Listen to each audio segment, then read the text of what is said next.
नमस्कार, मैं हूं शुभी मिश्रा और आप देख रहे हैं अपना बिहार। चलिए करते हैं बुलेटिन की शुरुआत।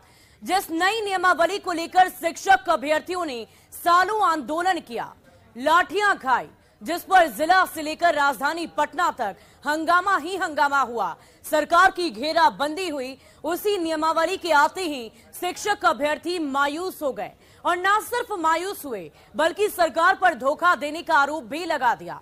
वहीं पूर्व नियोजित शिक्षकों ने भी सरकार को आंदोलन की चेतावनी दे दी है। जिस नई शिक्षक बहाली नियमावली को सरकार अपनी बड़ी उपलब्धि बता रही है, अपनी पीठ थपथपा रही है, उस नियमावली से ना नियोजित शिक्षक खुश हैं और ना ही शिक्षक अभ्यर्थी। आखिर सरकार ने ऐसा क्या किया, आखिर सरकार ने ऐसा क्यों किया? और उससे भी बड़ा सवाल है कि आखिर शिक्षकों को क्यों लग रहा है कि वो ठगे गए हैं।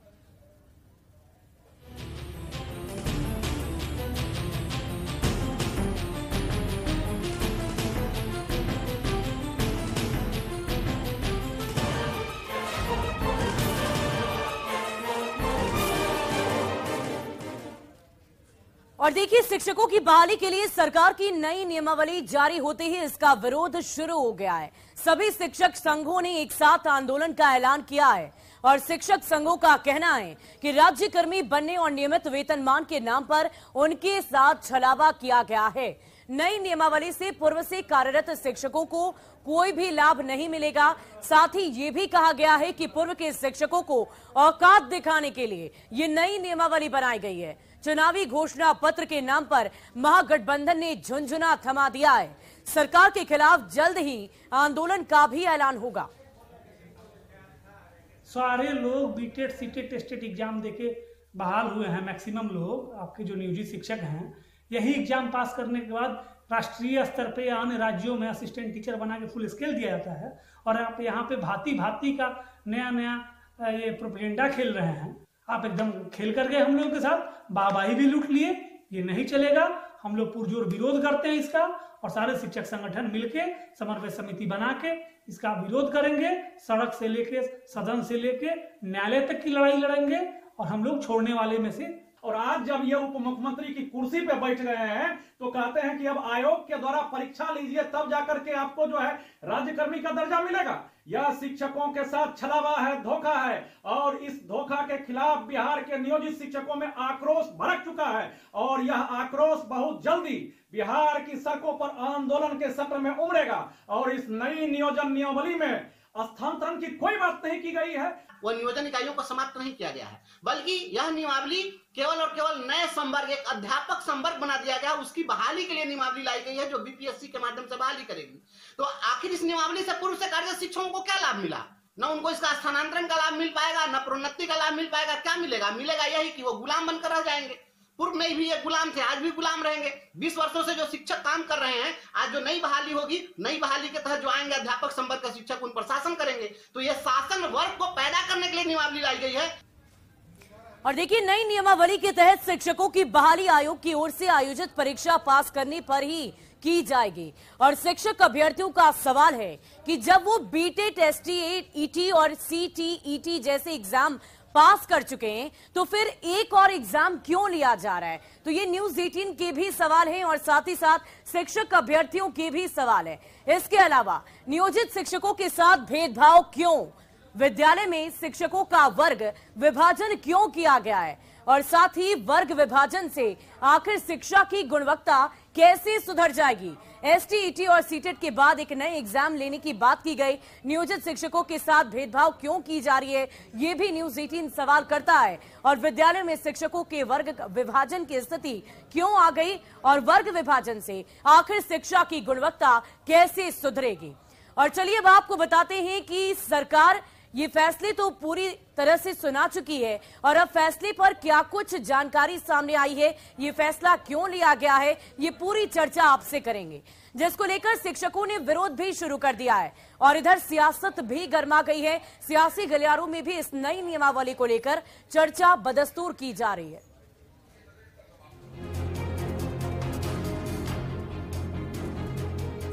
बिहार शिक्षा नियमावली 2023 को नीतीश कैबिनेट से मंजूरी मिल गई है। इसी के साथ अब बिहार में 3 लाख शिक्षकों की बहाली का रास्ता साफ हो गया है। नए फैसले के मुताबिक शिक्षक अब नियोजित नहीं बल्कि राज्य कर्मी माने जाएंगे। आयोग के जरिए शिक्षकों की नियुक्ति होगी। सरकार की ओर से आयोग के जरिए परीक्षा आयोजित होगी जिसके तहत बहाली की जाएगी। इस नियमावली का नाम होगा बिहार राज्य विद्यालय अध्यापक नियुक्ति स्थानांतरण अनुशासनिक कार्रवाई एवं सेवा शर्त नियमावली 2023। इस नियमावली के तहत अब जो भी नियुक्तियां राज्य सरकार शिक्षकों की करेगी, राज्य सरकार नियुक्ति के लिए एक अलग परीक्षा आयोग के माध्यम से लेगी। तो एक आयोग जो राज्य सरकार निर्धारित करेगी, हो सकता है बीपीएससी, हो सकता है कोई भी आयोग जो है जो निर्धारित करेगी, उसके माध्यम से राज्य सरकार परीक्षा लेगी।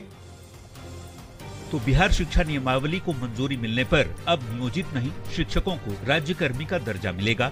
आयोग के जरिए 3 लाख शिक्षकों की बहाली होगी। राज्य कर्मियों की तरह वेतन और भत्ते मिलेंगे। उम्र सीमा में अभ्यर्थियों को 10 साल तक की छूट मिलेगी। सभी वर्ग के अभ्यर्थियों को 3 मौका मिलेगा। आरक्षण के तहत हर विषय में 50% महिलाओं के लिए आरक्षण मिलेगा। ये राज्य कर्मी का दर्जा होगा, आकर्षक वेतनमान होगा, आकर्षक सैलरी होगी और सभी तरह की सुविधाएं होगी। जो नियोजित शिक्षक हैं वो जो नियमित शिक्षक होंगे उनको एक परीक्षा बीपीएससी के माध्यम से पास करेंगे और वो भी नियमित शिक्षक बनेंगे और आकर्षक वेतन होगा। 2.25 लाख के आसपास की अभी होगी शिक्षकों की। अब फिर जो है माध्यमिक विद्यालय में, उच्चतर माध्यमिक विद्यालय में जो 3rd ग्रेड 4th ग्रेड की बहाली होगी वो कोई 40-50 हज़ार का। जाहिर तौर पर बिहार के लाखों शिक्षक अभ्यर्थियों के साथ ही नियोजित शिक्षकों के लिए भी सरकार ने बड़ी सौगात दी है। लंबे समय से 7वें चरण की बहाली को लेकर नियोजित शिक्षक सरकार के खिलाफ हल्ला बोलते हुए कई बार प्रदर्शन किए। सरकार के इस बड़े फैसले से अब बिहार में शिक्षा की गुणवत्ता में सुधार होगा, ऐसी उम्मीद की जा सकती है। न्यूज़ 18 के लिए पटना से संजय कुमार और रजनीश कुमार की रिपोर्ट। और चलिए अब ये समझ लीजिए कि सरकार को आखिर नई नियमावली की जरूरत क्यों पड़ गई। जिस फैसले का इंतजार शिक्षक अभ्यर्थी लंबे वक्त से कर रहे थे, उस फैसले में ये बदलाव क्यों? दरअसल सालों पहले सरकार ने सरकारी स्कूलों में शिक्षकों की कमी पूरा करने के लिए पंचायत स्तर पर एक बड़ी संख्या में नियोजित शिक्षकों की बहाली की और बिना किसी एग्जाम के नियोजित शिक्षकों की बहाली को लेकर सरकार पर बहुत गंभीर सवाल उठे थे। सरकार पर प्रारंभिक शिक्षा की गुणवत्ता से समझौता तक करने का आरोप भी लगा और नियोजित शिक्षक भी बार बार अपने असंतोष को जाहिर करते रहे, कभी वेतनमान को लेकर तो कभी सेवा शर्तों को लेकर। लेकिन उनकी सबसे बड़ी मांग उन्हें राज्य कर्मचारी का दर्जा देने से जुड़ी हुई थी। सरकार ने इसे भी नहीं माना और सरकार को लगा कि जब नियोजित शिक्षक भी वेतनमान, सेवा शर्तों, राज्य कर्मचारी का दर्जा देने की मांग कर रहे हैं तो वो शिक्षा की गुणवत्ता से समझौता करने के आरोप आखिर क्यों झेले? आखिर क्यों नहीं कॉम्पिटिटिव एग्जाम लेकर ही शिक्षकों की बहाली की जाए, ताकि बिहार की शिक्षा व्यवस्था पर जब बार बार सवाल उठते हैं तो शिक्षा की गुणवत्ता पर भी सवाल खड़े होते हैं और ऐसे में जब परीक्षा ली जाएगी तो जाहिर सी बात है अच्छी गुणवत्ता वाली शिक्षकों की बहाली होगी और शिक्षा व्यवस्था में सुधार आएगा। सरकार ने काफी सोच समझकर नई नियमावली को लाया है, लेकिन स्कूलों में नियोजित शिक्षकों की बहाली का मुद्दा उनका पीछा नहीं छोड़ रहा है। पिछली चूक का साया नई नियमावली पर पड़ता हुआ नजर आ रहा है। जो नियोजित शिक्षक सालों से स्कूलों में सेवा दे रहे हैं, उन्हें बाईपास स्कूलों में नए सरकारी शिक्षक आएंगे, वहीं पुराने वेतनमान वाले शिक्षक भी उनके साथ ही मौजूद रहेंगे और ऐसे में वो 2 पार्टों के बीच में खुद को पिसता हुआ महसूस करेंगे। अगर नियोजित शिक्षक सरकारी शिक्षक बनना चाहते हैं तो उन्हें आयोग की परीक्षा पास करनी पड़ेगी। वहीं शिक्षक अभ्यर्थियों ने भी नई नियमावली को लेकर कई तरह के गंभीर सवाल खड़े किए हैं। आखिर एसटीईटी, बीटीईटी और सीटीईटी का एग्जाम देने के बाद भी उन्हें नया एग्जाम क्यों देना पड़ेगा? सरकार शिक्षक का दर्जा पाने के लिए क्या उनके लिए बहुत बड़ी परीक्षा तो नहीं है? शिक्षक अभ्यर्थी और नियोजित शिक्षक नई नियमावली से दोनों तरफ से नाराज हैं और आंदोलन की धमकी लगातार दे रहे हैं, क्योंकि ये चर्चा लंबे वक्त से चल रही थी। ये इंतजार, ये उम्मीद काफी लंबे वक्त से थी कि जल्द ही उनके संबंध में कुछ अच्छे फैसले आएंगे, कुछ अच्छी खुशखबरी उन्हें मिलेंगी। लेकिन जब चर्चा हुई तो नई नियमावली के रूप में ये नई बातें सामने आई है और जिसे देखकर जो शिक्षक अभ्यर्थी हैं वो काफी असंतोष जाहिर कर रहे हैं। और अब आइए देखते हैं कि नई नियमावली पर किस तरह की सियासत बिहार में की जा रही है। पहले तो लोग रोजगार की बात कर रहे थे और जो पिछली गलतियां हुई है उस गलतियों से सबक लेते हुए और खास करके गुणवत्तापूर्ण शिक्षा के लिए जरूरी है कि अच्छे अध्यापक आएं और अच्छे अध्यापक रहेंगे तभी स्कूल एजुकेशन सिस्टम जो है सुधार होगी और नया जनरेशन का निर्माण होगा। इसलिए अगर इसमें बिहार लोक सेवा आयोग के द्वारा शिक्षकों की बहाली होती है, एक स्टैंडर्ड आयोग है, उसके अपने मापदंड हैं, तो वहाँ से जो बहाल शिक्षक होंगे निश्चित रूप से पहले जो बहाल शिक्षक थे उनसे बेहतर होंगे। ग्राम पंचायत के द्वारा या विभिन्न स्तरों पर जो शिक्षकों की बहाली हुई उसमें बहुत सारा फर्जीवाड़ा प्रकाश में आया। जाली डिग्री के आधार पर नियुक्तियां हुई, ये भी प्रकाश में आया। तो निश्चित रूप से अगर बिहार लोक सेवा आयोग के द्वारा शिक्षकों की बहाली होती है तो योग्य शिक्षक की बहाली संभव हो पाएगी और जाली डिग्रीधारी इसमें नहीं आ पाएंगे। सरकार ने राज्य हित में यह फैसला लिया है।